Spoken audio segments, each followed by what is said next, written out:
let's talk about something that might seem a little old school, but is actually mission critical for any company: the mailroom. I mean, think about it. Contracts, invoices, legal notices, all that super important stuff, it all flows through one central place. Today, we're going to pull back the curtain and see how this whole system works. So, you've popped a letter or a package in the mail. Have you ever stopped to think what actually happens on the other end? It doesn't just magically appear on someone's desk. Nope, it goes on a whole journey, a really precise, secure process, and we're going to follow it from start to finish.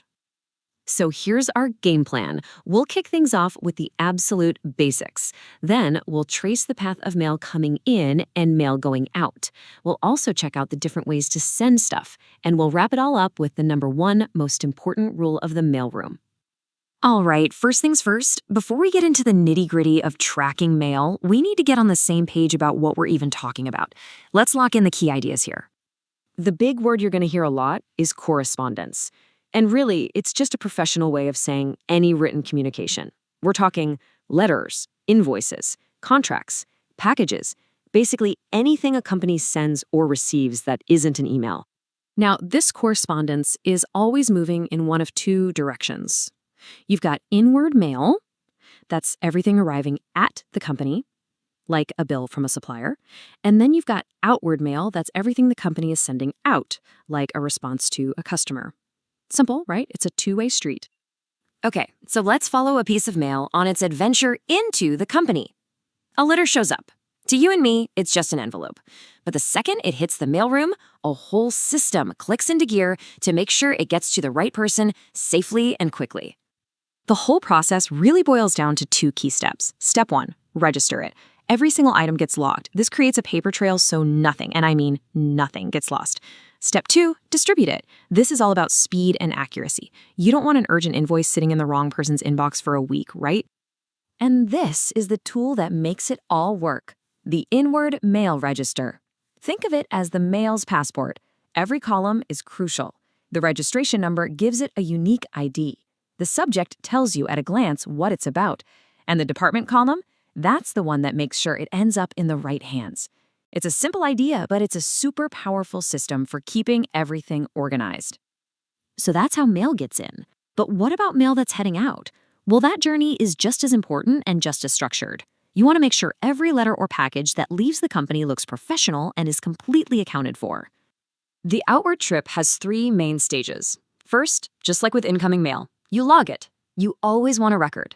Second, you prepare it. And trust me, how it looks matters.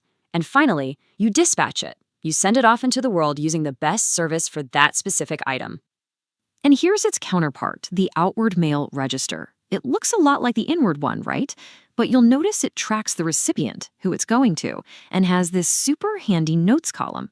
That's perfect for jotting down important details, like if you need a signature on delivery. It's a complete record of everything you've sent.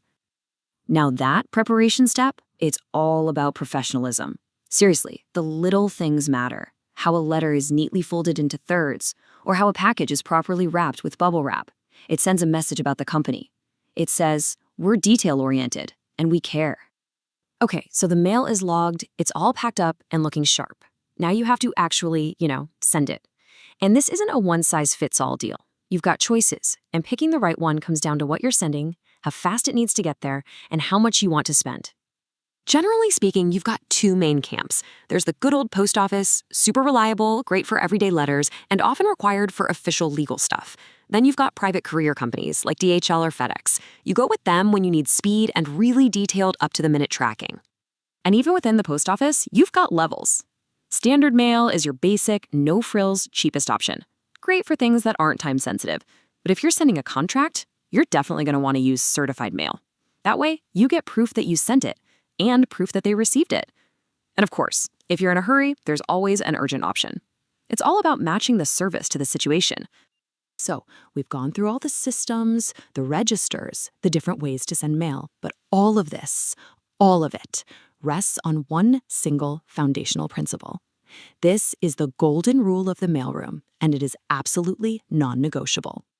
The rule is just incredibly simple. If a piece of mail is marked personal or confidential, or it's addressed to a specific person, you do not open it. period. It goes straight to that person, completely sealed. This isn't just about being polite. It's about privacy, and it's the law. And this rule is all about one very important idea: confidentiality. It's the promise a business makes that says, your sensitive information is safe with us. Breaking that promise, that trust, can cause huge damage to a company's reputation. So let's just make it crystal clear. Rule number 1, if it's marked personal, you deliver it unopened. That's it. Rule number 2, all private information, whether it's about a client or the company itself, must be kept secure. Only the people who are supposed to see it get to see it. It's really that simple. We've seen the whole system, the careful logging, the sorting, the professional prep. So I'll leave you with this question to think about. If a company takes this much care with something as simple as a letter, if they show that much precision and respect for privacy, what does that tell you about how they handle everything else they do? Pretty powerful stuff. Thanks for tuning in.